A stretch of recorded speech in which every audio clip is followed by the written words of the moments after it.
But agreeing to help us meant you were committing to our deadline. Maybe we just have different ideas about what a commitment is.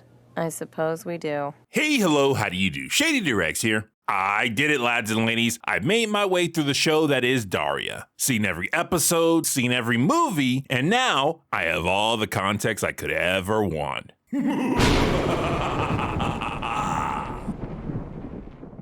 Anyway, since I'm done with this series, there's some business that needs taken care of. Today we're looking at the episode Jane's Addition. Not only is it a season finale, not only is it one of the most pivotal episodes of Daria, but it also has the reason I wanted to review this show in the first place. For there is a specific scene I've been waiting almost a year to talk about. The episode starts at Lawndale High, where Mr. O'Neill is giving a lecture about the history of entertainment. The message a piece of writing delivers is influenced by the medium in which it is conveyed. But today's progressive communicators ask, why stop at just medium? Wait, is he talking about video making? Media. Multimedia. He is talking about video making. Okay, bonus. This episode features a subject I'm actually knowledgeable about. Which brings me to our exciting assignment. Isn't exciting assignment a contradiction in terms? I don't know. Let's ask our inspiring instructor. First of all, it's called an oxymoron. Second of all, that's funny. You're all going to experience the creative power of multimedia. You can use the school's computers or your own. Did personal computers back then have the necessary software to do that kind of stuff? This episode premiered in 1999. Windows Movie Maker wouldn't be out for another year. Wait, Premiere came out before Movie Maker?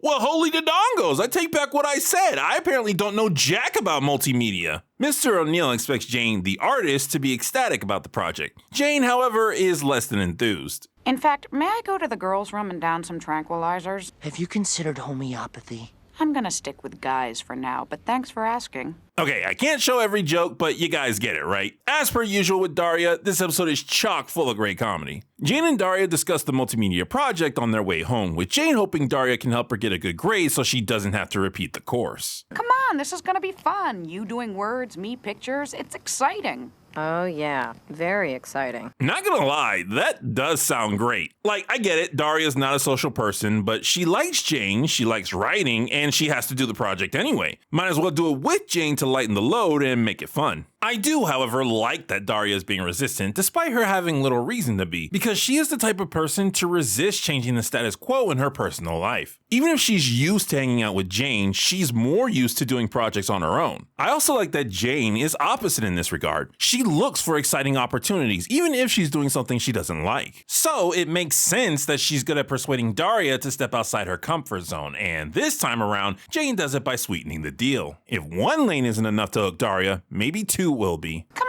on, Daria. Trent'll love doing some computer music. We'll ask him at the Mystic Spiral gig tonight. Later at somewhere, Daria and Jane are waiting for Mystic Spiral to finish their first set so they can talk to Trent. Jane, however, is distracted. Hey. Huh?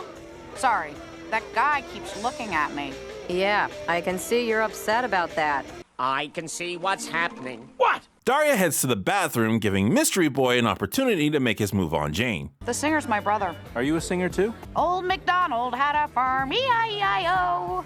That's really awful. That's cute. Also the correct thing to say. Jane hangs out with Daria, so she's bound to appreciate brutal honesty. You like convertibles? Why, you got one? Oh boy, here we go. Gonna impress the girl with your ride, my dude? No, but the roof of my car is rusting through. Almost the same thing. Oh wow, that didn't at all go in the direction I thought it was going to. Dude is also cruelly honest about himself. There is no way I see Jane resisting that. He's got some riz for sure. That is what it's called, right? Riz? I'm so behind on modern slang, it's not even funny. Hey, Daria, this is, Tom. Hi, Tom. I'll be right back. Hey, we're supposed to talk to Trent, remember? You talk. When I first saw this, I thought part of the reason Jane was leaving was to give Daria and Trent some one-on-one time, because Jane is usually an extremely good wingman, and later, Jane will try and claim that's what she was doing. However, looking at it closely, nah, she's purely driven by hormones. So Daria asks Trent for help on the project, and she is surprisingly calm around him. I'm sure that's not a hint for what's to come. We were just kind of hoping you might compose about 30 seconds of music we can use. Like something you save and play back on a computer. We need it in 2 weeks. That's no problem. Must be nice to know someone who can make music for you. I had to scour the internet for public domain stuff to use in my videos. Of course, that was before I learned that the majority of my audience doesn't even care about background music. All the wasted years. So, When did Janie say she was coming back? My mind has been analyzing that little fidget Trent did for the past forever, trying to figure out why he did it. Is Jane the middle friend? Like, even though Daria and Trent like each other and have hung out alone before, do they prefer not to be in the same room unless Jane is there as a buffer? I mean, obviously that's true for Daria, but I didn't think so for Trent. She said she'd be here for the second set. The second set's not for another hour. Yeah. Actually, I'm kinda beat. I speak introvert, and I know what that phrase actually means. With nothing to do for another hour anyway, Trent drives Daria home. Can't tell if animation error or if Trent's rims actually spin. Doubt it's the latter since that's a raggedy car and Trent's always broke. On their way to her house, Daria reveals more info about Jane's whereabouts. She kinda went with this guy. She just met him. I don't know why she thought she could go for a ride with him. Oh boy, Daria's doing the passive-aggressive thing again. Man, I guess it's okay this time around. She doesn't have a reason to inform Trent of why she's really upset. Before Daria heads inside, Trent invites her to come over to the Lanes the next day so they can all discuss the project further, to which Daria accepts. After a good night's sleep and waiting until noon, Daria calls the Lane house to let them know she's on her way. Yeah? Oh, gee. Did I wake you? I guess that means you haven't been murdered. Ah, gee, she's still doing it. And this time she's doing it to the person she should be addressing her problem to. Though, to be fair, Jane is not making things better. Where did you disappear to last night? Where'd I disappear to? I guess I kind of left you there while I went out with Tom. Well, looks like it's time for me to pick a side in this argument, because I know how much you intellectuals love when I do that. Personally, I'm not too mad at Jane. An opportunity presented itself to her and she seized it, which is one of the reasons I love her character. And while yes, going for a ride with a person you just met can be dangerous, Jane did inform someone before taking off, and if Trent's to be believed, she can handle herself if anything bad were to happen. However, I can't act like Daria doesn't have a legit reason to be angry. Daria is doing Jane a favor by partnering up with her, and it was Jane's idea to involve Trent. Jane had a responsibility to follow through on this, and she didn't. Not to mention, Jane knows Daria is asocial and is not comfortable at events like the ones they went to. Daria was only there because Jane went with her. It's very unrealistic to expect Daria to wait for Jane to return when she's by herself. By the way, I prefer to describe Daria as antisocial since she's not just a non-social person, but is actively against being in social situations. But every time I do, someone actuallys me and says I should use asocial so that people won't be confused and think Daria has a disorder. So Daria heads over to the Lanes, but it seems they might not be up for the project. Literally. So you want to work on this multimedia thing? I don't know, Daria. I'm really beat. Hey! What do you mean? Hit it! What? Did Tom teleport in? How did Jay not see him approaching and Daria not hear him? I just stopped by to make sure you didn't get sick from those 2 jumbo burgers. Are you kidding? I could eat 5 of those babies. So are we just gonna ignore that Jane's hair fixed itself off screen? What, do girls have magical powers to look presentable anytime a guy they like is near? Jane, completely ignoring that she almost just turned Daria away because she was too tired, invites Tom in. Trent shows up, making Daria eager to get down to business, but Trent wants to give Jane and Tom some alone time, so he drags Daria with him to the kitchen since she doesn't quite understand dating rituals. Do you think it's weird that they just met last night and he's already inviting himself over? It depends. I think it's a smidgen clingy, but since this is a lane we're talking about, I'd actually say it's the right move. They're very spontaneous and free thinking, which is why Trent is fully supporting Jane on this. Not to mention, Tom said he came over because he was checking up on Jane. If we give him the benefit of the doubt and assume that's true, that's a good reason to stop by. And he was very polite, willing to leave when he saw Jane already had company. It's just so fast. Hey, sometimes you gotta take things as they come. This is Daria fishing for validation. She's upset with what's going on between Tom and Jane, so she's searching for a good reason to dislike it and is hoping someone else will confirm her feelings. Unfortunately for Daria, Twitter and Reddit echo chambers don't exist yet, so she had to resort to fishing from Trent, who has more in common with his sister than he does her. Relax and see what happens. But you can't be that way about everything. Not my career. I take that very seriously. Daria, I kinda forgot about this really important audition. I gotta run. A good couple of days pass and we see Daria and Jane discussing the progress of their project. The script is done, the visuals are almost complete, and the music is still a work in progress. From their conversation, we learn that Jane's been spending a lot more time with Tom and a lot less time with Daria. You really don't like him, do you? It's not him I don't like. It's you going gaga over this guy you just met. I'm not not gaga. The term gaga is being used differently by you two. Jane gets attached to people she likes at a much quicker pace than Daria does. Actually, Daria almost never gets attached to anyone, period. Jane's behavior of spending more time with this guy probably isn't gaga from her perspective, but from Daria's it is. Though don't get it twisted, Daria is still hiding the real reason she's upset. Jane lets Daria know that Tom is hanging out with his friends that night, so she and Daria will have plenty of time to hang out. The two meet up at their usual pizza place with plans to go to a movie after. Then when we come back here for more pizza, there'll be a new crowd who didn't see the 2 pies we've already eaten. I miss the days of teenagedom when I could scarf down 3 pies with no consequences. Now, I can't even look at junk food without qualifying to be a sumo wrestler. Thus preserving our reputation for having bird-like appetites. Hey, Hey, How the crap do you keep sneaking up on them? we'll pull up a bench. We'll order another pie. I'm only gonna stay a minute. Want to borrow my stopwatch? Typical Daria being typical Daria. Hey, Daria, if you want me to leave, just say so.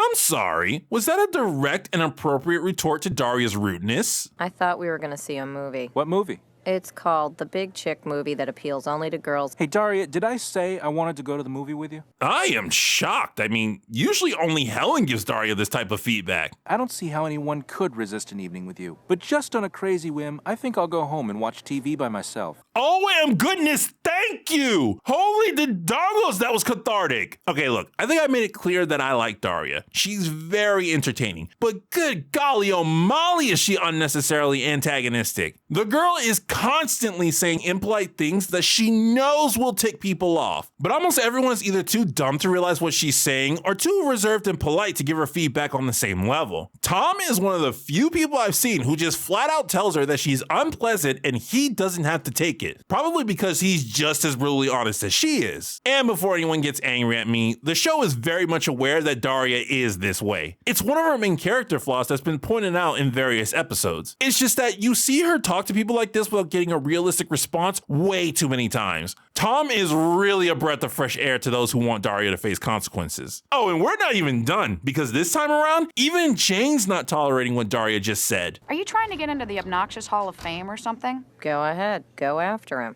Go for a ride. Daria, have you lost your mind? The real problem is showing itself, Jane, but I don't blame you for not seeing it. Daria is not making this easy. So Daria leaves a confused Jane to spend the evening by herself. The next day, Daria comes over to Jane's house to check on the project, and the tension has not died down. Look, my language arts grade is not in question. I mean, if we do badly, you're the one taking the class again. And the word for today, boys and girls, is deflection. Daria doesn't want to address the actual problem she's having, so she justifies her actions by focusing on the school project. This whole episode is filled with Daria deflecting. It's kind of her shtick. This time, however, Jane's not letting her off easy. Why didn't you just call? I felt like taking a walk. Hey, can I get some eye contact here? And I suppose we'll just pretend last night never happened. While the girls are in the middle of fighting, Trent decides to demonstrate the concept of being in the wrong place at the wrong time. 30 lousy seconds of music, Trent. Can't you for once in your life finish something within a month of starting it? You guys are acting really weird. Deadbeat. Screw up. Yep, everything's Trent's fault. No way you guys are actually using him to vent your emotions that you actually feel about each other. That's just crazy talk. Later, we see Tom approaching Daria on her way home. Wow, I can see why Jane wanted to ride in this car. A gas tank that could blow at any minute, she couldn't resist. Good one. Okay, Daria, now you're in denial. That was your exact type of humor. Tom tells Daria that while she has no obligation to like him, for Jane's sake, they should try to get along. So you hating me puts her in a very awkward position. I don't hate you. I don't even know you. Oh, if only hating worked that way. As a person on the internet, I can tell you from experience that it is absolutely possible for people to hate you without ever knowing you. But I'm not going to sit by while you take my friend away. Oh goodness, finally, the truth comes out. And she said it so casually, too. Daria has abandonment issues, at least when it comes to Jane, which, when you think about it, makes complete sense. Jane is Daria's only friend that she's had throughout her entire life, not counting Ted. She is literally the one person Daria is comfortable around and actively wants to spend more time with. The possibility of someone removing Jane from her life must be a devastating thought for her. Now, I'm not saying that justifies her actions, but it certainly does explain them. Asocial introverts have the reputation of wanting to be alone. However, it's a bit bit misleading. See, introverts do want meaningful relationships. After all, they're humans, and humans are social creatures. It's just that they don't like the act of making friends. This results in them having a very limited number of friendships, and naturally makes them immensely cherish the few friendships they do have. Unlike social butterflies, if an asocial person loses a friend, it's very difficult to go out and make a new one. It stresses them out and drains their energy to even try. Tom reassures Daria that Jane is not gonna abandon her. If anything, Jane is just as obsessed with Daria as much as Daria is with Jane. Look, I may conceivably have been acting like a jerk toward you, It's possible. but you and I are not friends. And even if we were friends, I still wouldn't ride in that car. That's just plain common sense. Geez, Jane's reasons for liking Tom are becoming clearer and clearer. He really is like a boy version of Daria. Their senses of humor are way too in sync. It's a shame Tom's dating Jane. These two actually have really good chemistry. The crap was that? Later, Jane brings over the completed and musicless multimedia project. She apologizes for involving Trent, expecting a yelling from Daria, but Daria remains calm. You're not mad? I have no reason to be mad at you. Is there a word for passive aggression, but like for being nice? Even more later, we see various multimedia projects being turned in. If you have a goal to reach, school sports will help you achieve it. Well, thank you, Kevin and Brittany, for that clever presentation on the benefits of team sports. Judging by that tone, you don't sound too impressed, Mr. O'Neill. I want to remind everyone that these are high schoolers with 90s technology and no experience making videos on home computers. With a 2-week deadline, plus the fact that they've got other stuff going on in their lives, Brittany and Kevin's project is actually really impressive. Daria and Jane present their project, also getting a lukewarm response. Well, that was weird. Thank God we never have to go back to that freak show. Well, Seriously, O'Neill, I'm gonna need you to lower those standards. A high schooler with no experience could make that today and I'd be impressed. Maybe he just feels awkward because he doesn't agree with the messages. Even more later, Aurora at the Morgendorfer house. Could a family of ghosts be living in your house rent-free? Meeting! Golf. Date! Sarcasm. Are the voice actors for the family contractually obligated to have at least one line per episode? What was that? Trent shows up to Daria's house and invites her out for pizza and this is it. This is the moment. I saw this clip by itself a year ago and I realized I had to review this show. Trent apologizes to Daria for flaking on the digital music and attempts to explain what happened. I just couldn't get the music together. Why didn't you tell us you were having a problem? We could have made a backup plan. I figured I'd get inspired eventually. We had a deadline. I don't believe in deadlines, Daria. They stifle creativity. OM goodness, I can't remember the last time I saw a clip that so perfectly represents what happens in my brain. See, the conversation that Daria and Trent are having is one that I have with myself constantly. When you're doing something artistic, a good chunk of its quality comes from your creativity. Creativity, however, isn't always consistent. Sometimes you find yourself stuck trying to think of an idea or a way of doing things or any number of problems that you need to work through.